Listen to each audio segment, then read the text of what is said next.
PoK के लिए दोषी नहीं है नेहरू। लगता है पूरी बीजेपी को नेहरू और कांग्रेस फोबिया है। देश की हर एक समस्या के लिए नेहरू को दोष देने का फैशन चल पड़ा है। केंद्रीय गृहमंत्री अमित शाह पीओके के लिए जिम्मेदार नेहरू को ठहराते हुए कहते हैं, अगर 2 दिन और ठहर गई होती भारतीय फौज तो पीओके ले लिया गया होता। तात्कालीन ऐतिहासिक रणनीतिक परिस्थितियों की वास्तविकता जाने समझे बिना नेहरू पर आरोप लगा देना कतई उचित और इतिहास के साथ न्याय करना नहीं है। पहली बात ये कि पीओके के लिए नेहरू और सरदार पटेल कोई भी जिम्मेदार नहीं है। जिम्मेदार यदि कोई है तो वह है कश्मीर रियासत के महाराज हरि सिंह, और वह भी पूरी तरह से। अहम बात ये कि इस मुद्दे पर कांग्रेस ने कभी दो टूक बात तक नहीं कही। हाँ, गाहे बेगाहे फारूक अब्दुल्ला जरूर कहते रहे हैं, क्योंकि उनको पीओके और कश्मीर सियासत की हकीकत का पता है। किसी पर आरोप लगाकर भाग जाना बीजेपी की अदा है। आरोप लगाने के पूर्व वास्तविक इतिहास का ज्ञान जरूरी है, जो बीजेपी को जरूरी नहीं लगता। सस्ती सियासत करने के लिए वह नेहरू और कांग्रेस पर आरोप लगाती रहती है, जिससे जनता में भ्रम फैलाते हैं। इसलिए जरूरी है कि पीओके के संदर्भ में इतिहास खंगाला जाए। वैसे तो पीओके और कश्मीर पर तमाम पुस्तकें उपलब्ध हैं। प्रसिद्ध इतिहासकार अशोक पांडे ने भी काफी शोध कर दो पुस्तकें सप्रमाण लिखी हैं। सभी पुस्तकों को छोड़कर केवल सरदार वल्लभ भाई पटेल के गृहमंत्री पद पर रहते हुए जितने खत लिखे गए हैं, उनका संकलन 10 खंडों में अहमदाबाद के प्रेस से संपादन और प्रकाशन किया गया है। उससे ही तमाम साक्ष्य और मिले प्रमाण के आधार पर सच जानना जरूरी लगता है।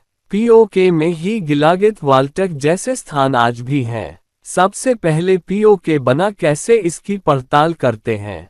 ज्ञातव्य है कि डोगरा राजा हरि सिंह ने कुछ धन के बदले कश्मीर रियासत अंग्रेजों से लिया था।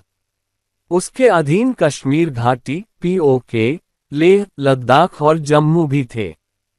15 अगस्त 1947 को एक साथ 3 राष्ट्र आजाद हुए, हिंदुस्तान, पाकिस्तान और कश्मीर रियासत। नेहरू ने कश्मीर के राजा हरि सिंह को काफी समझाने की कोशिश की कि वे अपनी रियासत भारत में विलीन कर दे, परंतु महाराज ने स्वतंत्र रहने का फैसला किया। उस समय आज के पीओके जो तब नहीं बना था, वहां अंग्रेज अधिकारी शासनाकार्य देखता था। उसने सारा क्षेत्र पाकिस्तान को वहां की फौज समेत सौंप दिया। हरि सिंह ने भारत और पाकिस्तानी को लिखित भेजा था कि उनकी रियासत स्वतंत्र रहेगी। फिर क्या था, पाकिस्तान ने कबायलियों के वेश में अपनी फौज भेजकर कश्मीर रियासत के 2/3 से अधिक भाग पर कब्जा कर लिया। पाकिस्तानी फौज श्रीनगर से चंद किलोमीटर दूर तक आ गई थी। पूंछ, राजौरी जैसे क्षेत्रों पर पाकिस्तान का कब्जा हो गया था।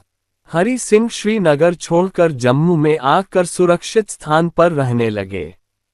पाकिस्तानी फौज द्वारा अपनी रियासत के 3/4 भाग पर कब्जे के कारण वे भागे भागे दिल्ली आए और रियासत को भारत में विलय करने का पत्र दिया।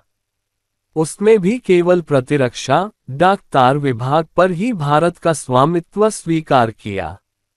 अब हरि सिंह की पूरी कश्मीर रियासत भारत का अभिन्न अंग बन गई। तब नेहरू के कहने पर सरदार पटेल ने फौज भेज दी। भारतीय फौज ने पुंछ, राजौरी, लेह, लद्दाख पर कब्जा कर लिया।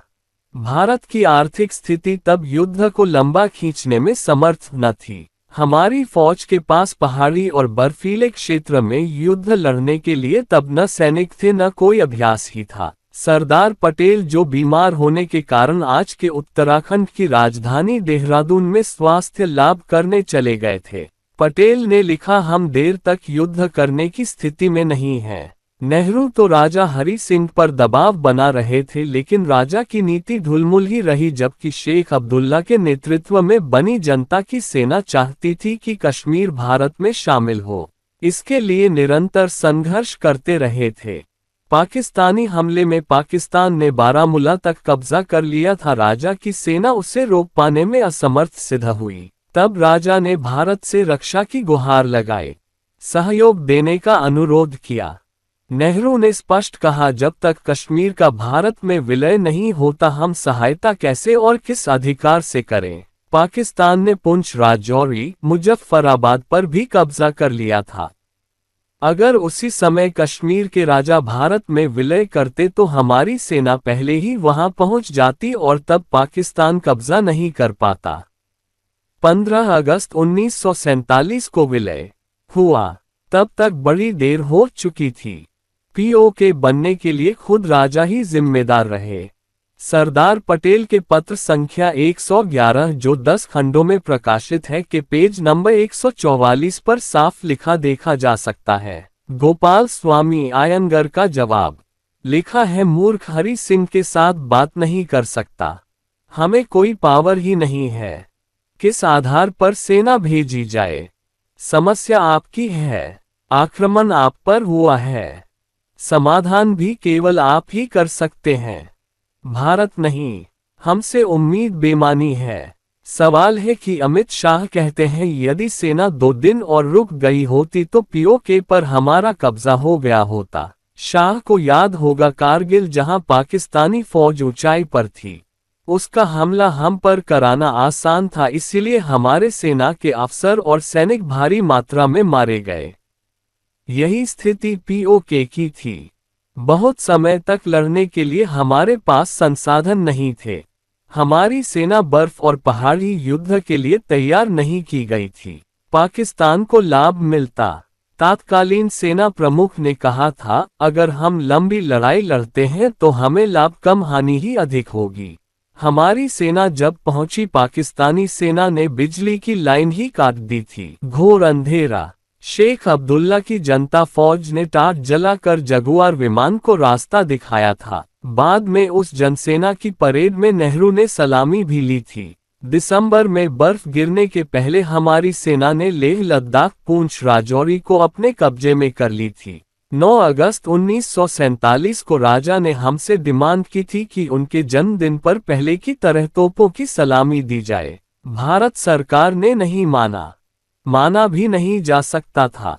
लंबी लड़ाई नहीं लड़ पाने के कई कारण हैं, जैसा कि सरदार पटेल के पीए आयंगर ने जवाब में लिखा है, हमारे पास संसाधन नहीं है।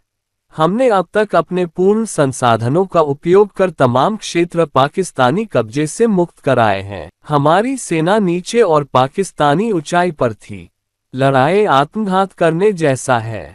बर्फ और पहाड़ी क्षेत्र में युद्ध करने की हमारी सेना के पास तैयारी ही नहीं थी। इसलिए परिस्थितियों को देखते हुए दिसंबर महीने में युद्ध विराम अपरिहार्य लगा। प्रस्तुति यतीन्द्र पांडेय।